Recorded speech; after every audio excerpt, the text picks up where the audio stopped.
আত্মা রোগের চিকিৎসার কোনো মেহনত আছে? কোনো মেহনত নাই, কোনো মেহনত নাই।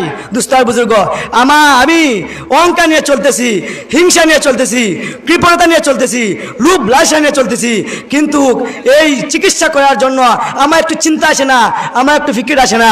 কিন্তু দেহের ডাক্তারের, দেহের কোনো রোগ হলে আমরা ঠিকই বুঝি দেহের ডাক্তারের কাছে যেতে হবে, কিন্তু এর চেয়ে ভয়াবহ কঠিন অবস্থা, এই রোগগুলা চিকিৎসা না করলে হাসরের ময়দানে আল্লাহ পাক রব্বুল আলামিন জাহান্নামের আগুনে ফুরাইয়া আপনাকে আমাকে পাক ও পবিত্র করে জান্নাতে দিবেন।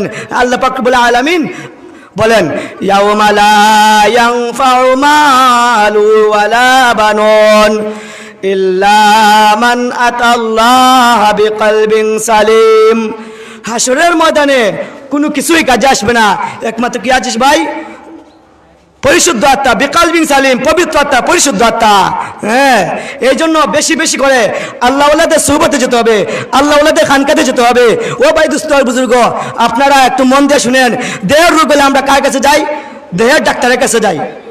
দেহের ডাক্তার রয়েছে, দেহের রোগ হলে দেহের ডাক্তার রয়েছে, হাসপাতাল রয়েছে, ডাক্তারের শরণাপন্ন হতে হয় 40 বছর, 6 মাস, 1 বছর, হ্যাঁ, এরকম দিন কা দিন ডাক্তারের শরণাপন্ন হতে হয়। কিন্তু আপনার আমার এই যে দিলের ভিতরে কত রোগগুলা রয়েছে, এই রোগগুলা দূর না করলে আমি যতই বুজুর্গি করি না কেন, আমার দ্বারা হাজারো মানুষ কষ্ট পাবে, আমার অহংকারের দ্বারা হাজারো মানুষ কষ্ট পাবে, আমার অহংকারের দ্বারা হাজারো সমাজ নষ্ট হবে, আমার এই অহংকারের দ্বারা হাজার প্রতিষ্ঠান ধ্বংস হবে।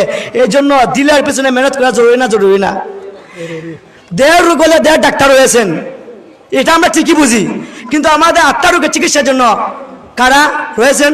আল্লাহ ওয়ালা